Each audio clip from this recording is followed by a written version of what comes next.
আসসালামু আলাইকুম, ডাক্তার জামিল বলছি। আশা করি যে যেখানে আছেন ভালো আছেন।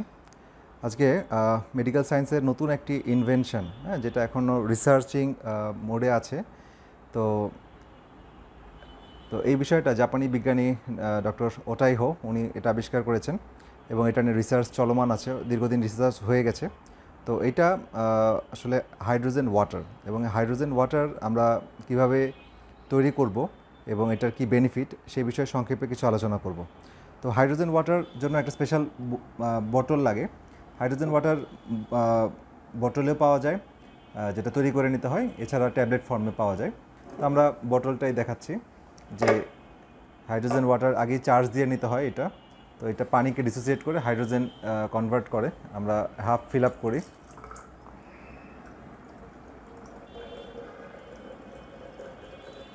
জাস্ট আমরা এই হাইড্রোজেন ওয়াটার তৈরি করা অবস্থায় এর বিষয়ে আমরা কিছু আলোচনা করব। ওকে, আমরা বাসায় just distil water, mineral water এখানে দিব, বাসার যে খাবার পানি সেখানে দেওয়ার পর আমরা বোতলটাকে ভালো করে সিল করে দিতে হবে। এটা আগেই চার্জ দেওয়া ছিল, চার্জের প্রক্রিয়াটা আমরা আগে দেখিয়েছিলাম। হ্যাঁ, তো আমরা এখানে সেন্সর দেওয়া আছে, এই সেন্সর দেওয়া আছে, যারা নিয়েছেন তাদের জন্য দেখাচ্ছি আর কি। সেন্সর আছে, তো সেন্সরে আপনারা জাস্ট টাচ, আচ্ছা দেখতেছেন ব্লিঙ্কিং করতেছে টাচ করার পরপরই। আর কাছে কাছে দেখাতে হবে যে হাইড্রোজেন কিভাবে জেনারেট করতেছে, হাইড্রোজেন তৈরি হচ্ছে দেখা যাচ্ছে, পানির বাবল। হ্যাঁ, এটা জাপানি প্রযুক্তি, হাইড্রোজেন ওয়াটার। ওকে, সো এটা তৈরি হতে কিছুক্ষণ সময় লাগবে, নিয়ার অ্যাবাউট 5 মিনিটস। তো আমরা এই সময়ের মধ্যে হাইড্রোজেন ওয়াটার কি, তো এই বিষয়ে একটু সংক্ষেপে আলোচনা করি যে হাইড্রোজেন ওয়াটারটা আসলে কি। তো আমরা জানি যে হাইড্রোজেনটা হচ্ছে ওয়ার্ল্ডের সবচেয়ে স্মলেস্ট পার্টিকেল, ঠিক আছে। আমরা পর্যায় সারণীর যে বিষয়ের মৌলগুলো জানি তার মধ্যে হাইড্রোজেন সবচেয়ে ছোট, এবং এই হাইড্রোজেনটা আমাদের রিসার্চে দেখা যায় আমাদের ইন্টেস্টিনাল ব্যাকটেরিয়াগুলো একটা সার্টেন অ্যামাউন্ট অফ হাইড্রোজেন তৈরি করে। তো বোঝা যাচ্ছে যে আমার বডিতে অ্যান্ড্রোজেনাস যে প্রোডাকশান, তো হাইড্রোজেনটা খুব ইম্পর্ট্যান্ট, এই কারণে আমার শরীরের ইন্টেস্টাইনগুলো এটা তৈরি করে। এখন আমরা এটা যে কারণে এই হাইড্রোজেনটা তৈরি করা, মানে হাইড্রোজেন ওয়াটারটা বেনিফিট, সেটা হচ্ছে আমাদের বডিতে বিভিন্ন সময় বিভিন্ন ফ্রি রেডিক্যাল তৈরি হয়। ফ্রি রেডিক্যালটা কি, আমাদের যে এনার্জি যে তৈরি করে সেলের মধ্যে, যে এনার্জি তৈরি করতে হয় মাইটোকন্ড্রিয়া। তো আমরা প্রোটিন, কার্বোহাইড্রেট, ফ্যাট যাই খাই, সাথে অক্সিজেন, গ্লুকোজ, হ্যাঁ, এই সবগুলোর উপস্থিতিতে আমাদের বডিতে যখন অক্সিডেশন প্রক্রিয়ার মাধ্যমে আমাদের ফ্রি রেডিক্যাল মানে এনার্জি তৈরি হয়, তখন বাই প্রোডাক্ট হিসেবে অনেকগুলো ফ্রি রেডিক্যাল তৈরি হয়। তো ফ্রি রেডিক্যালের মধ্যে হাইড্রোক্সিল আয়ন, তারপর নাইট্রাইট, হাইপোক্লোরাইট, ঠিক আছে, এগুলো হচ্ছে খুবই মানে টক্সিক এবং ফ্যাটাল। তার মানে আমাদের এই কোষগুলোকে এই ফ্রি রেডিক্যালগুলো ড্যামেজ করে। তো এখন এই ফ্রি রেডিক্যালগুলোকে নিউট্রালাইজ করার জন্য আমার বডিতে আবার অনেকগুলো এনজাইম দেওয়া আছে, ঠিক আছে। তো অনেক সময় যখন ফ্রি রেডিক্যাল মানে প্রচুর পরিমাণে তৈরি হয় ডিউ টু আমাদের ফল্টি ফিডিং, হ্যাঁ, ফল্টি খাবার চয়েস, এছাড়া অনেক ডিজিজ প্রসেসে, বিভিন্ন ইনফ্ল্যামেটরি প্রসেসে প্রচুর ফ্রি রেডিক্যাল তৈরি হয়। তো এই ফ্রি রেডিক্যালগুলো কোষগুলোকে নষ্ট করতে থাকে। তো এই আর আমরা বর্তমান রিসার্চে জানি যে এই ফ্রি রেডিক্যালগুলো হচ্ছে সবগুলো অসুখের অনেকটা রুট কজ। যেমন আপনার হার্ট ডিজিজ, ফ্রি রেডিক্যাল তৈরি হচ্ছে, ক্যান্সার ফ্রি রেডিক্যালের কারণে, তারপর হচ্ছে আমাদের ডায়াবেটিস, ইনফ্লামেশন যেটা ফ্রি রেডিক্যালের কারণে হয়, এছাড়া আইবিএস, অন্যান্য ক্রনিক ডিজিজগুলো ফ্রি রেডিক্যালের কারণে তৈরি হচ্ছে। কারণ ফ্রি রেডিক্যালগুলো অক্সিডেটিভ ড্যামেজ তৈরি করে, অক্সিডেটিভ স্ট্রেস তৈরি করে। তো এখন এই ফ্রি রেডিক্যালগুলো যেটা হয় সেটা হচ্ছে ফ্রি রেডিক্যালগুলোকে নিউট্রালাইজ করে। সোজা কথা, আমি বেশি তাত্ত্বিক আলোচনা করব না, এখানে সংক্ষেপে বলতে যাচ্ছি যে হাইড্রোজেনগুলোকে এই ফ্রি রেডিক্যালগুলোর সাথে বাইন্ড করে ফ্রি রেডিক্যালগুলোকে নিউট্রালাইজ করে দেয়, যে কারণে বডি ফ্রি রেডিক্যাল থেকে মুক্ত হয়, বডি পর্যাপ্ত পরিমাণে অক্সিজেন পায় সেলগুলো, এবং শরীর খুব এনার্জেটিক হয়।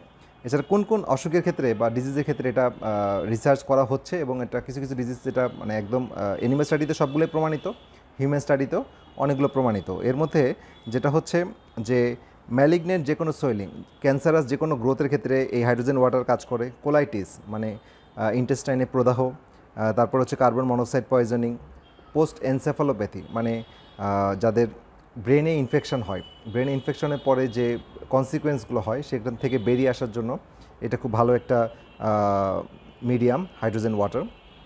এছাড়া আছে সেরেব্রাল ইস্কেমিয়া, যাদের ব্রেন অক্সিজেন কম পাওয়ার কারণে যদি ব্রেনে ইনজুরি হয়, ঠিক আছে, ইস্কেমিয়া হয়, তাহলে এখানে খুব হেল্প করে। সেনাইল ডিমেনশিয়া মানে বার্ধক্যজনিত কারণে ব্রেনে যে সমস্যাগুলো হয়, মানুষ মেমোরি লস হয়, ভুলে যায়, বিভিন্ন সাইকোলজিক্যাল ডিসঅর্ডার হয়, সেক্ষেত্রে এই হাইড্রোজেন ওয়াটার খুব হেল্পফুল। এছাড়া Parkinson disease, depression, spinal cord injury, intestinal, ischaemic, systemic inflammatory response, তারপর হচ্ছে রেডিয়েশন ড্যামেজ, হ্যাঁ, যেখানে অনেক রেডিও অ্যাক্টিভ প্রোডাক্ট তৈরি হয় এবং অক্সিডেটিভ এবং বাই প্রোডাক্ট তৈরি হয়, রিঅ্যাক্টিভ অক্সিজেন জেনারেট করে। এছাড়া রেটিনাল ড্যামেজ, ডিফনেস এবং টাইপ 2 ডায়াবেটিসের ক্ষেত্রে স্পেশালি এটার গুরুত্বপূর্ণ ভূমিকা আছে। এবং Parkinson disease, internal rheumatism, cerebral dysfunction এবং ডায়াবেটিসের উপরে এটা অ্যানিমাল স্টাডিতে প্রমাণিত, এটা একবার এস্টাবলিশ যে এটা হেল্প করে, স্ট্রংলি হেল্প করে।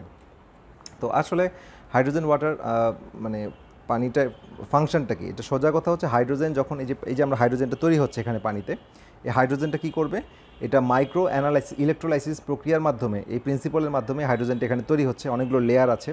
তো তো এই হাইড্রোজেনটা আমার বডিতে যখন আমি ড্রিঙ্ক করি, এই হাইড্রোজেনটা এত ছোটো পার্টিকেল, যেহেতু ওয়ার্ল্ডের সবচেয়ে ছোটো পার্টিকেল হাইড্রোজেন, এটা উইদাউট এনি ব্যারিয়ার এটা পেনিট্রেট করে প্রত্যেকটা কোষের মধ্যে এবং এটা ফ্রি রেডিক্যালের সাথে বাইন্ড করে ফ্রি রেডিক্যালগুলোকে নিউট্রালাইজ করে দেয়, যে কারণে বডি ফ্রি রেডিক্যাল স্ট্রেস বা অক্সিডেটিভ স্ট্রেস থেকে মুক্ত হয়ে যায়।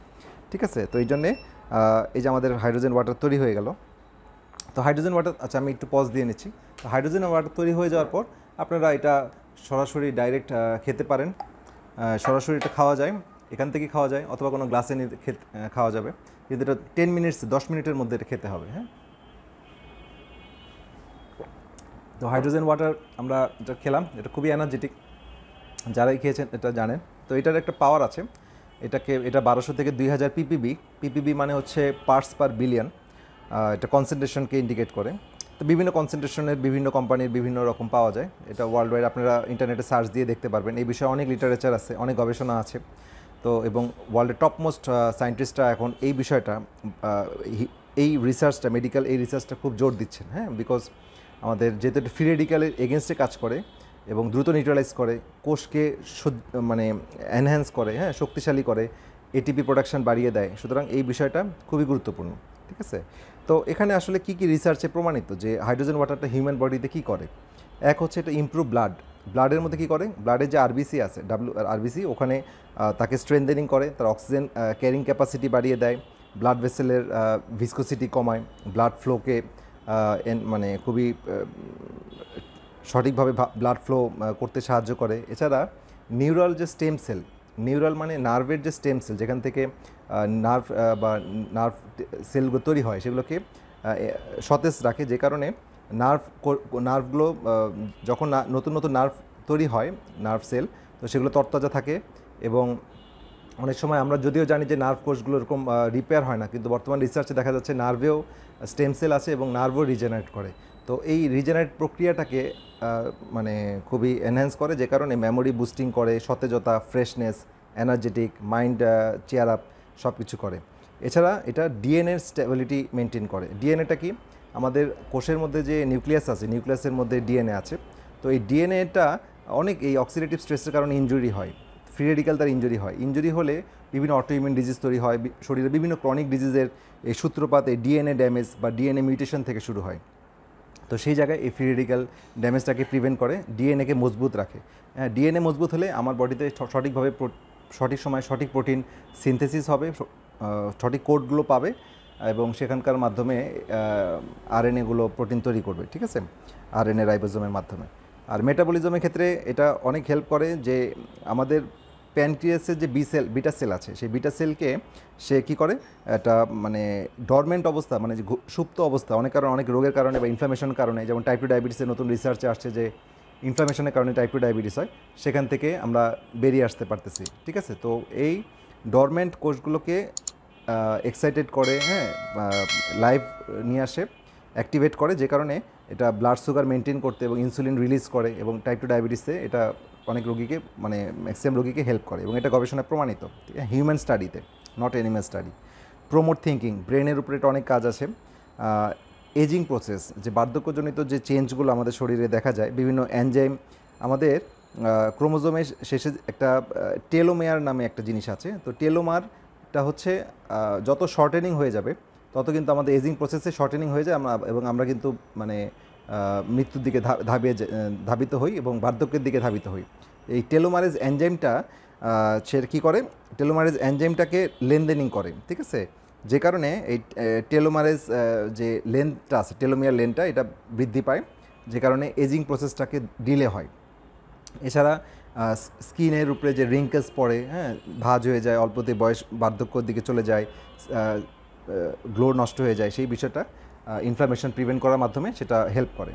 তো হাইড্রোজেন আসলে সংক্ষেপে বলতে গেলে মানে এটা একটা বেসিক একটা প্রোডাক্ট এবং এটা নিয়ে ওয়ার্ল্ডে খুব গবেষণা হচ্ছে হাইড্রোজেন ওয়াটার, এবং এটার মেইন ফোকাসটা হচ্ছে রেডিক্যাল মানে ফ্রি রেডিক্যালের এগেনস্টে এটা ফাইট করে, স্পেশালি হাইড্রোক্সিল, রেডিয়াল, নাইট্রাইট এবং হাইপোক্লোরাইট, এই তিনটা ফ্রি রেডিক্যালের এগেনস্টে এটা কাজ করে এবং এটা গবেষণায় প্রমাণিত, এবং এটা খুবই এনার্জি বিল্ড আপ করে। তো এটা একজন কোন রোগীর জন্য কত ডোজে খেতে হবে সেটা আপনার চিকিৎসক যারা এই বিষয়ে পড়াশোনা করছে বা জানে তারা আপনাকে এটা ঠিক করে দিবে। তবে এটা ওভারঅল সবাই খেতে পারে, সবার জন্য এনার্জি বুস্টিং হিসেবে কাজ করবে, কারণ ফ্রি রেডিক্যাল দূর হয়ে গেলে শরীরটা একটা খুব ভাইটাল ফোর্সগুলো বা শরীরের যে জীবনী শক্তি বা এনার্জি যে বিষয়টা সেটা খুবই জেগে ওঠে। তো ফ্রি রেডিক্যাল তো যেটাই বললাম যে হাইপার টেনশন, ডায়াবেটিস, ক্যান্সার, বিভিন্ন অস্টিও আর্থাইটিক প্রবলেম, সেসব জায়গায় এটা হেল্প করে। তারপর হচ্ছে আমার কী করে, মেমোরির উপরে কাজ করতেছে, ক্যান্সার কোষ, বিটি, এজিং, বিভিন্ন প্রসেসে এটা কাজ করে। তো এটা হচ্ছে সংক্ষেপে আমি হাইড্রোজেন ওয়াটার সম্পর্কে বললাম। তো এই বিষয়ে বিস্তারিত আমি লিঙ্ক কমেন্টে দিয়ে দিব, আপনারা সেখান থেকে স্টাডি করে নেবেন, ওয়েবসাইটে লিঙ্ক দিয়ে দিব। এটা ইন্টারন্যাশনালি বড় রিসার্চ হচ্ছে।